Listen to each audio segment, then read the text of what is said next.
Padahal pada masa itu kota Konstantinopel ini dikenal dengan benteng legendaris yang sangat sulit untuk ditembus, geng. Namun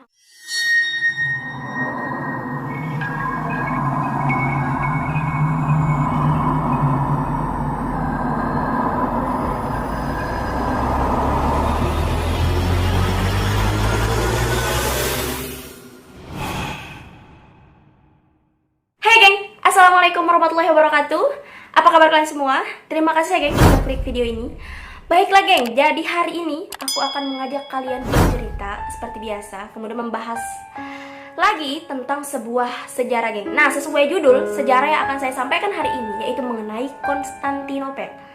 Nah, tentu dong di antara kalian sudah pernah mendengar, bahkan sangat familiar dengan Konstantinopel, atau mungkin ada yang belum pernah mendengar sama sekali. Oke, jadi Konstantinopel ini geng merupakan sebuah kota paling penting geng di dunia pada abad pertengahan. Konstantinopel ini geng memiliki letak yang sangat strategis, baik itu dari segi ekonomi maupun politik di dunia. Nah, sejak tahun 324 Masehi ini hingga awal abad ke-15, Konstantinopel ini menjadi ibu kota dari Bizantium Romawi Timur. Nah, bagi kalian nih yang masih bingung, di mana sih Kak Konstantinopel itu? Kemudian di mana gitu letaknya? Oke, jadi Konstantinopel ini geng berada di Turki. Dia ini terletak di antara benua Asia dan Eropa, serta dibelah oleh Selat Bosporus.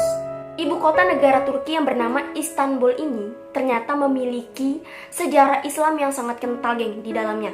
Kota yang diklaim oleh Rasulullah SAW sebagai kota terindah pada zaman dahulu kala ternyata merupakan ibu kota dari kekaisaran bangsa Romawi Timur yang dikenal dengan sebutan Konstantinopel. Jadi singkatnya di sini adalah Istanbul yang merupakan ibu kota Turki ini dulunya itu bernama Konstantinopel, geng. Oke, geng, langsung saja kita masuk ke pembahasan bagaimana sejarah dari kota yang kini dijuluki sebagai Istanbul tersebut. Keep stay tune, jangan di skip ya. Let's start it.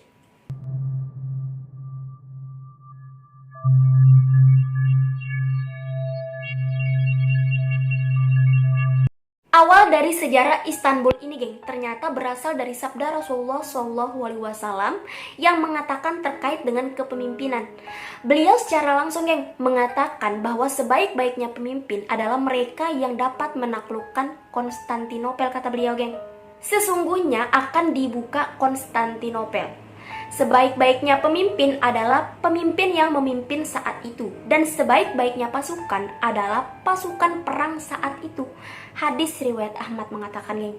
Maka geng, sejak saat itu sabda Rasulullah SAW ini menjadi sangat fenomenal geng di kalangan umat Islam. Kemudian banyak geng yang menjadikan sabda Rasulullah ini sebagai impian terbesar mereka gitu untuk mendapatkan kemuliaan di sisi Allah Subhanahu wa taala. Nah geng, salah satu orang yang memiliki impian besar tersebut adalah Muhammad bin Murad, atau yang kini dikenal dengan Muhammad Al-Fatih. Al-Fatih ini sendiri geng artinya sang penakluk. Sultan Mehmed II atau Muhammad Al-Fatih ini geng merupakan pangeran dari kerajaan Utsmaniyah, yakni keturunan langsung dari Sultan Murad II yang dilahirkan pada 27 Rajab 835 Hijriah atau 30 Maret 1432 Masehi di kota Edirne, yaitu ibu kota kerajaan Utsmaniyah di kala itu geng. Muhammad Al-Fatih ini geng dibesarkan oleh dua ulama besar, yaitu Syekh A'aq Syamsuddin dan Syekh Al-Qurani. Pada usianya yang kurang dari 17 tahun geng, Muhammad Al-Fatih ini sudah menguasai 7 bahasa di dunia. Bayangin betapa cerdasnya Sultan Al-Fatih ini. Tidak hanya itu geng, ia juga mampu menghatamkan 30 juz Al-Quran secara fasih dan lancar geng.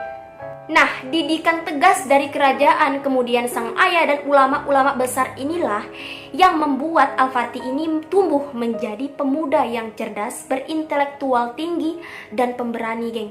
Dengan berbagai kecerdasan yang dimilikinya nih geng, Muhammad Al-Fatih ini dengan cepatnya geng diangkat menjadi pemimpin kerajaan Utsmaniyah, padahal saat itu umurnya sangat relatif muda, yaitu 18 tahun geng udah jadi pemimpin.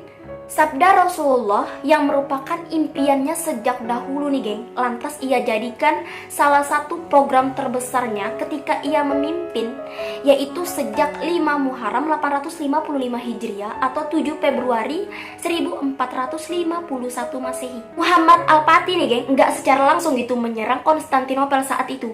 Ia pun membuat beberapa kebijakan strategi geng, seperti kebijakan militer, kemudian politik luar negeri. Kebijakan tersebut nih geng, membuat beberapa daerah yang memiliki kerjasama dengan kerajaan Utsmaniyah harus menghilangkan pengaruh kerajaan Romawi Timur secara politis dan militer.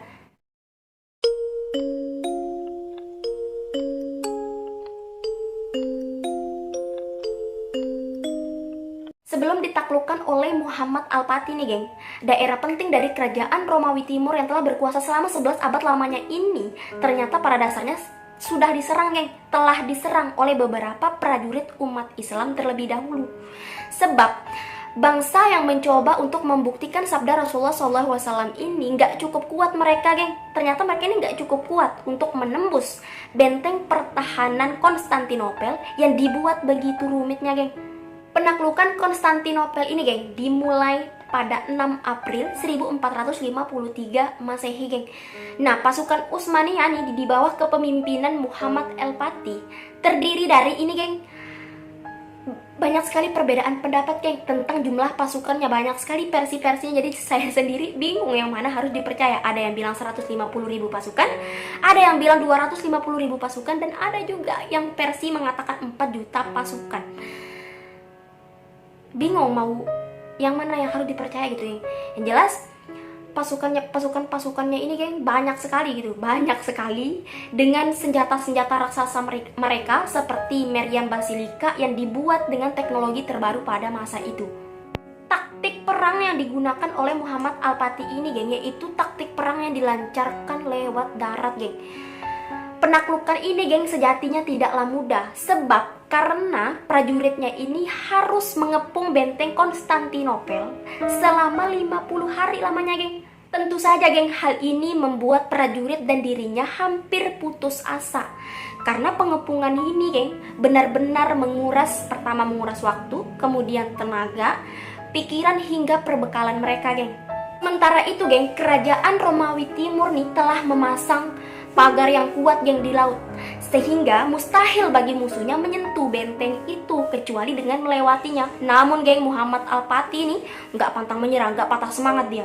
Nah geng, pertahanan dari Bizantium ini nih justru memunculkan strategi perang yang sangat cerdas dan luar biasa dari Muhammad Al-Fatih geng. Ia memutuskan untuk menggandeng dan melumuri minyak pada 70 kapal besarnya untuk melintasi Galata ke muara dalam jangka waktu kurang dari 1 malam geng. Pada keesokan harinya nih geng, kerajaan Romawi Timur panik mereka geng. Mereka nggak menyangka bahwa pasukan Muhammad Al-Fatih ini akan menyerang Konstantinopel dengan menyeberangi kapal-kapal besar mereka melalui jalur darat. Dengan strategi perang dari Muhammad Al-Fatih yang menakjubkan tersebut geng, akhirnya nih benteng pertahanan Kekaisaran Romawi Timur pun runtuh. Tembok yang diklaim sebagai kekuatan, simbol kekuatan dari Bizantium ini pun gak bersisa geng, habis semuanya. Sehingga secara langsung nih kota itu jatuh ke tangan kaum muslimin geng. Muhammad Al-Fatih yang saat itu berusia 21 tahun akhirnya memasuki kota Konstantinopel geng. Kemudian dia turun dari kudanya untuk melanjutkan sujud syukur. Dan setelah saat itu, akhirnya kota Konstantinopel ini resmi menjadi bagian daerah kekuasaan dari kerajaan Utsmaniyah. Pada masa kepemimpinannya nih geng, Muhammad Al-Fatih geng banyak melakukan terobosan untuk memakmurkan kerajaan dan masyarakatnya dengan kecerdasannya geng.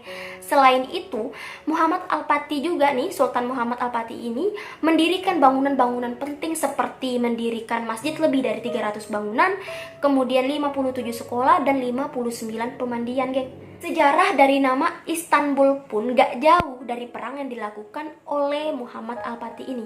Setelah berhasil menaklukkan benteng Konstantinopel nih, Muhammad Al-Fatih memasuki gereja terbesar di kota yang indah tersebut geng. Nah, gereja terbesar tersebut geng bernama Hagia Sophia. Hagia Sophia ini merupakan gereja yang digunakan untuk beribadah pada masa Kekaisaran Bizantium yang kemudian dijadikan oleh Muhammad Al-Fatih ini sebagai masjid. Tidak hanya itu, geng. Sebagai simbol kemenangan pasukan dan umat Islam, maka kota Konstantinopel ini pun kemudian diganti gitu dengan nama Istanbul yang memiliki arti negeri Islam. Nah, karena seiring berjalannya waktu nih, akhirnya Istanbul ini disebut dengan kota Istanbul. Nah, itulah geng sejarah nama ibu kota Turki Istanbul tersebut yang awalnya tadi namanya kota Konstantinopel. Nama Muhammad Al-Fatih nih geng tercatat dalam sejarah dunia dan terus gitu dikenang hingga kini. Bagaimana tidak, pada tahun 1453, yaitu tepatnya beliau ini berusia 21 tahun, Muhammad Al-Fatih berhasil memimpin pasukan Turki Utsmaniyah merebut kota Konstantinopel dari Kekaisaran Bizantium. Padahal pada masa itu kota Konstantinopel ini dikenal dengan benteng legendaris yang sangat sulit untuk ditembus, geng. Namun Muhammad Al-Fatih berhasil merebut kota Konstantinopel dengan strategi perangnya yang sangat cerdas dan luar biasa tersebut.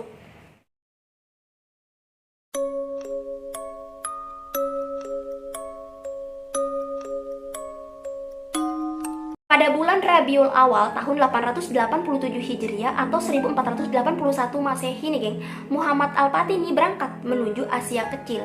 Di kawasan Askadar sana telah dipersiapkan pasukan dalam jumlah yang besar. Sebelum keluar dari Istanbul menuju Asia Kecil nih, Sultan geng tiba-tiba diserang gitu oleh penyakit panas. Namun beliau ini nggak peduli dengan penyakit itu karena begitu besarnya kecintaannya untuk berjihad di jalan Allah. Biasanya nih, meskipun mengalami sakit, Sultan akan mendapat kesembuhan gitu geng jika langsung terjun dalam peperangan. Namun kali ini berbeda, sakitnya makin parah, panasnya semakin tinggi. Nah, setelah sampai di Askadar, akhirnya Sultan Muhammad Fatih ini memanggil para dokter. Namun saat itu geng, ketentuan Allah berlaku. Peranan dokter, obat nggak berlaku saat itu, nggak mempan. Kondisi Sultan geng semakin parah sehingga puncaknya Allah Subhanahu wa taala mencabut nyawanya di tempat itu. Sultan wafat di tengah-tengah pasukan besarnya yaitu pada 4 Rabiul Awal 886 Hijriah atau Mei 1481 Masehi yang kala itu beliau berusia 52 tahun dan telah memimpin selama 30 tahun lebih geng. Setelah kabar kematian Sultan Muhammad Al-Fatih menyebar di barat dan timur nih geng, terjadilah kegemparan yang sangat heboh, yang sangat luar biasa antara kaum muslimin dan Nasrani. Kaum Nasrani nih geng sangat senang, sangat gembira mereka karena kematian Sultan. Bahkan mereka ini melakukan ibadah untuk mensyukuri kematian Muhammad Al-Fatih karena tidak ada lagi musuh yang mereka takuti. Sementara itu geng, tentara Utsmani yang telah sampai di Italia bagian selatan untuk merebut wilayah itu, kabar kematian Sultan Muhammad Al-Fatih sampai geng ke telinga mereka sehingga menimbulkan duka cita yang sangat besar di hati mereka saat itu. Karena kematian Sultan tersebut geng, akhirnya pasukan Utsmani ini terpaksa melakukan perjanjian dengan Raja Napoli agar mereka ini bisa menarik diri dari wilayah tersebut dengan aman. Nah, akhirnya mereka ini sepakatlah dengan perjanjian tersebut. Namun orang-orang Nasrani ini geng tidak bisa memegang janji mereka. Ketika pasukan Utsmani menarik diri, pasukan yang berada di bagian belakang nih, mereka tangkap beberapa di antaranya geng untuk ditawan. Karena kabar kematian Sultan Muhammad Al-Fatih ini juga geng, di Roma sana mereka juga melakukan sembahyang khusus untuk merayakan geng kematian Muhammad Sultan Al-Fatih. Karena mereka ini gembira sekali, senang sekali, udah nggak ada musuh yang sangat mereka takuti gitu geng. Nah geng, itulah tadi sejarah dari kota yang kini dijuluki dengan sebutan Istanbul geng, dan bagaimana peran Sultan Muhammad Al-Fatih dalam merebut, dalam memperoleh kota Konstantinopel ini. Berarti beliaulah yang disebut oleh Rasulullah SAW, yaitu sebaik-baiknya pemimpin adalah pemimpin yang memimpin saat itu, dan sebaiknya pasukan adalah pasukan perang saat itu. Terbuktilah sabda Rasulullah. Akhirnya kota Konstantinopel yang 11 abad lamanya dipegang oleh Kekaisaran Romawi Timur akhirnya jatuh ke tangan kaum muslimin berkat kecerdasan dan strategi yang luar biasa dari Sultan Muhammad Al-Fatih. Nah geng, mungkin di antara kalian ada versi-versi lain, kemudian ada koreksi-koreksi lain dari apa yang sudah saya sampaikan. Silahkan dicoret di kolom komentar. Kurang lebihnya aku minta maaf. Terima kasih ya sudah nonton. Bye-bye.